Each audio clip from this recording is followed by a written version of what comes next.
Hello વિદ્યાર્થી મિત્રો, આજે આપણે ધોરણ 7 એસએસમાં વાતાવરણની સજીવો પર અસરો વિશે જોઈશું. વાતાવરણનું નિર્માણ. આપણે આગળ પણ ચર્ચા કરેલી કે પૃથ્વી એ સૂર્યમાંથી છૂટી પડી હોવાનું મનાય છે. જ્યારે તેનો ઉદ્ભવ થયો ત્યારે તે એક અગનગોળા સ્વરૂપે હતી. ધીમે ધીમે તે ઠંડો પડવા લાગ્યો અને ઠંડો પડતા તેમાં તત્વો પ્રવાહી, ઘન, વાયુ સ્વરૂપમાં રૂપાંતર પામવા લાગ્યા.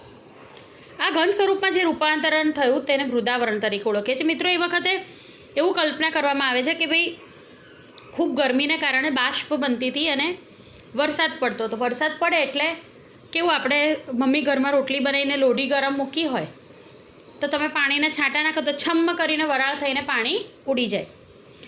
તો એક્ઝેક્ટલી એ પ્રમાણે જ આવી રીતે પૃથ્વી પર પાણી પડતું અને એ ખૂબ ગરમીને કારણે એની બાષ્પ બનતી. સતત હજારો વર્ષો આ પ્રક્રિયા થઈ અને ધીરે ધીરે એવું પૃથ્વીનો જે ઉપરનો પોપડો છે તે ઠરવા લાગ્યો અને જે ખાડા હતા તે પાણી ભરાવા લાગ્યું. તો આ જે પોપડો છે એ કેટલો પ્રમાણમાં ઠરેલો છે કે જેના ઉપર આપણે બધા વસીએ છીએ. તો દૂધ ગરમ કરીને ઉપરની તર હોય કે સફરજનની ઉપરની છાલ, બસ એટલો પોપડો ઠર્યો છે અને એના ઉપર આપણે સજીવ સૃષ્ટિ અત્યારે વિકસેલી છે. એ જે પોપડો ઠર્યો તેને મૃદાવરણ તરીકે ઓળખીએ છીએ. જે પાણી ખાડામાં ભરાય તેને જલાવરણ તરીકે ઓળખીએ છીએ અને વાતાવરણમાં જે વાયુ સ્વરૂપમાં રૂપાંતરણ પામે તેને આપણે વાતાવરણ કહીએ છીએ. પૃથ્વીને ચારે બાજુ વીંટળાઈને આવેલા હવાના આવરણને વાતાવરણ કહે છે. પૃથ્વીને ચારે બાજુ વીંટળાઈને આવેલા હવાના આવરણને વાતાવરણ કહેવાય છે. પૃથ્વી સપાટીથી સેંકડો કિલોમીટર સુધી ઊંચાઈ સુધી આ હવામાન આવરણ આવેલું છે. તેની ઉપરની સીમા કેટલી ઊંચાઈ આવેલ છે તે આપણે સ્પષ્ટ નથી કહી શકતા. તેમ છતાં પૃથ્વીના ગુરુત્વાકર્ષણની અસર અવકાશમાં જ્યાં સુધી રહેલી છે ત્યાં વાતાવરણ પૂરું થયેલું માનવામાં આવે છે. એટલે કે પૃથ્વી સપાટીથી 12 કિમી ઊંચાઈ સુધીના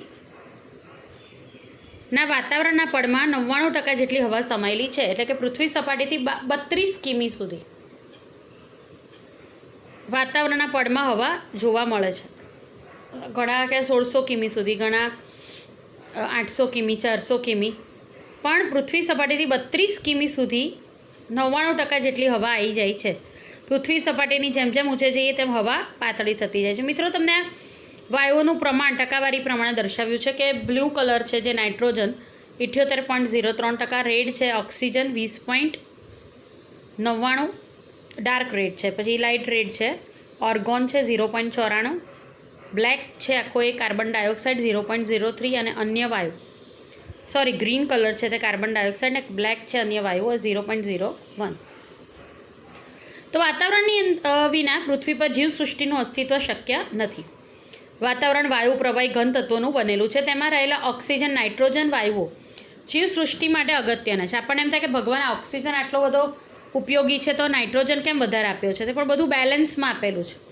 ઓક્સિજનનું પ્રમાણ વધી જાય તો આપણે જોઈએ છે કે જંગલમાં કેવી આગ લાગે છે. તો જ્યાં ને ત્યાં ઘસાઈને આગ લાગે. એટલે કે નાઇટ્રોજન છે એ ઓક્સિજનને ડાયલ્યુટ કરે છે કે જેના કારણે પૃથ્વી ઉપર એટલા આગના બનાવો ના બને. વાતાવરણમાં ધુમ્મસ, ઝાકળ, વાદળ વગેરે વાતાવરણમાં રહેલા પાણીના સ્વરૂપો છે. પ્રવાહી તત્વોમાં મુખ્યત્વે બરફના કણ, જીવજંતુ વગેરે છે. વાતાવરણ પૃથ્વીને દિવસે ગરમી અને રાત્રે અતિશય ઠંડીથી બચાવે છે. વાતાવરણમાં રહેલા વાયુઓનું પ્રમાણ બાજુના કોષ્ટકમાં આપણે આ જોયું. નાઇટ્રોજન આશરે 130 કિલોમીટર સુધી જોવા મળે છે, ઓક્સિજન 110 કિલોમીટર અને કાર્બન ડાયોક્સાઇડ 20 કિમી સુધી જોવા મળે છે. જ્યારે 130 કિમીની ઊંચાઈ પછી વાતાવરણમાં હાઇડ્રોજન અને હિલિયમનું પ્રમાણ વધારે છે. એટલે કે હલકા વાયુઓ છે જે ઉપર વધારે પ્રમાણમાં જોવા મળે છે. વાતાવરણની જે સ્તર રચના છે હવે આપણે જોવાની છે કે વાતાવરણ પૃથ્વીની સપાટીથી ઊંચાઈ તરફ જતાં તાપમાનને વાયુઓની સંરચના થતાં ફેરફારને આધારે અલગ અલગ આવરણ કે સ્તરોમાં વિભાજિત કરવામાં આવે છે. આ ફેરફારના આધારે 4 પેટા આવરણો પાડવામાં આવે છે: ક્ષોભ આવરણ, સમતાપ આવરણ, મધ્યાવરણ અને ઉષ્માવરણ.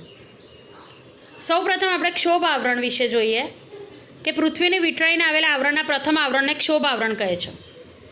વિષુવવૃત્ત પર તે આશરે 16 કિમી, સમશીતોષ્ણ કટિબંધ પ્રદેશમાં આશરે 12 કિમી અને ધ્રુવ પ્રદેશ પર 8 કિમી ઊંચાઈ સુધી તે ફેલાયેલું છે.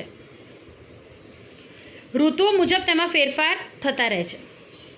આ ખાસ ધ્યાન રાખશો કે જે પ્રથમ આવરણ છે ક્ષોભ આવરણ તે વિષુવવૃત્ત પર 16 કિમી, સમશીતોષ્ણ કટિબંધ પર 12 કિમી અને ધ્રુવો પર 8 કિમી સુધી. પૃથ્વી જે ગોળાકાર ભાગ છે એ પ્રમાણે આ વાતાવરણ જોવા મળે છે. ઋતુઓ મુજબ તેમાં ફેરફાર જોવા મળે છે. જીવસૃષ્ટિ માટે એક મહત્ત્વનું છે આ આવરણ. વાતાવરણના તોફાનો, અવાજના તરંગો, હવાની સંરચના, વીજળી, વરસાદ, વાદળા વગેરે બધું જ આ આવરણમાં અનુભવાય છે. આ આવરણમાં પ્રતિ 1 કિમીની ઊંચાઈએ આશરે 6.5 ડિગ્રી સેલ્સિયસ તાપમાન ઘટે છે. જે ઊંચાઈએ પહોંચતા તાપમાન ઘટતું અટકી જાય તે સીમાને ક્ષોભ સીમા કહેવાય છે. જે સ્તર પર આપણે પહોંચીએ અને તાપમાન ઘટતું અટકે તો તેને ક્ષોભ સીમા કહેવાય છે. આ 1 કિમીની ઊંચાઈએ 6.5 ડિગ્રી સેલ્સિયસ તાપમાન ઘટે છે તે આપણે જાતે અનુભવ કરવો હોય તો તમે દિલ્હીમાં જાઓ ઉનાળામાં તો 45 ડિગ્રી તાપમાન હોય, અને ત્યાંથી તમે મનાલી જાઓ તો ત્યાં 14-15 ડિગ્રી તાપમાન હોય. એટલે કે ઊંચાઈ પર આવેલા સ્થળ ઉપર તાપમાન નીચું જોવા મળે છે. સમતાપ આવરણ ક્ષોભ સીમાથી ઉપરના આવરણને સમતાપ આવરણ કહે છે, જે ક્ષોભ સીમાથી આશરે 50 કિમીની ઊંચાઈએ સુધી વિસ્તરેલું હોય છે. ઊંચાઈની સાથે આવરણ તાપમાન વધે છે અને આ આવરણમાં ઋતુઓ, વાદળ, વરસાદ, ચક્રવાત આ બધું જોવા મળતું નથી. અહીં હવા સ્વચ્છ અને પાતળી હોય છે, જેથી જેટ વિમાન ઓછા અવરોધ અને ઝડપથી ઉડી શકે છે. આ આવરણમાં આશરે 15થી 35 કિમીની ઊંચાઈએ ઓઝોન વાયુનું પ્રમાણ વધુ જોવા મળે છે, જે સૂર્યના અત્યંત ગરમ પારજાંબલી કિરણોનું શોષણ કરે છે. મિત્રો, એ પારજાંબલી કિરણોનું શોષણ થાય છે જેનાથી આપણું રક્ષણ થાય છે. નહીંતર આપણને જાત જાતના ચામડીના રોગો, કેન્સર જેવા રોગો થઈ શકે. પણ આ ઓઝોન વાયુ છે તે આ પારજાંબલી કિરણોનું શોષણ કરે છે. મધ્યાવરણ સમતાપ આવરણની ઉપર 80 કિમી સુધીના ઊંચાઈ સુધીના વાતાવરણના ભાગને મધ્યાવરણ કહે છે. તેમાં ઊંચાઈ પર જતાં તાપમાન ઘટતું જાય છે. હવે ઉષ્માવરણ મધ્યાવરણ ઉપર આવેલું આવરણ છે તે 80 કિમીથી શરૂ કરીને જ્યાં વાતાવરણ પૂરું થાય ત્યાં સુધી વિસ્તરેલું જોવા મળે છે. અહીં હવા અતિશય પાતળી હોય છે. જેમ જેમ ઊંચાઈએ જઈએ તેમ તેમ તાપમાન વધતું જાય છે. આ આવરણને 2 પેટા વિભાગમાં વહેંચવામાં આવ્યું છે: આયનાવરણ અને બાહ્યાવરણ. આયનાવરણમાંથી રેડિયો તરંગોનું પરાવર્તન થાય છે. ટીવી, રેડિયો પ્રસારણ, ઇન્ટરનેટનો લાભ આપણને આવરણને કારણે આભારી છે. આયનાવરણની ઉપર આવરણને જે બાહ્યાવરણ કહે છે. આપણે જોયું કે આ ઉષ્માવરણ છે આપણા માટે કેટલું મહત્ત્વનું છે. આપણે અત્યારે ટીવી, રેડિયો, ઇન્ટરનેટ વગર રહી શકીએ એમ જ નથી. અત્યારે આપણું જે ભણવાનું પણ થઈ રહ્યું છે આ માધ્યમને કારણે થઈ રહ્યું છે. હવામાન એટલે ટૂંકા સમયગાળાની વાતાવરણની સરેરાશ પરિસ્થિતિ. કોઈપણ સ્થળ પ્રદેશનું હવામાન તાપમાન, ભેજ, વરસાદ, હવાનું દબાણ, ધુમ્મસ કે વાદળાના આધારે નક્કી થાય છે. હવામાન સવાર, બપોર, સાંજ, રાત્રિનું અલગ હોઈ શકે છે. હવામાન વાતાવરણની ટૂંકા ગાળાની પરિસ્થિતિ છે. તેમાં સમયાંતરે ફેરફાર થતો રહે છે. સવારે ઠંડી, બપોરે ગરમી, સાંજે વરસાદ પડવો, આવું હવામાનમાં શક્ય છે. હવામાન આપણું જીવન, આપણી પ્રવૃત્તિથી પ્રભાવિત થતું હોય છે. દેશનું હવામાન ખાતું હવામાનના જે સમાચાર અને હવામાનના નકશા આપણને રોજ બહાર પાડે છે. આપણી હવામાનની મુખ્ય કચેરી દિલ્હીમાં આવેલી છે.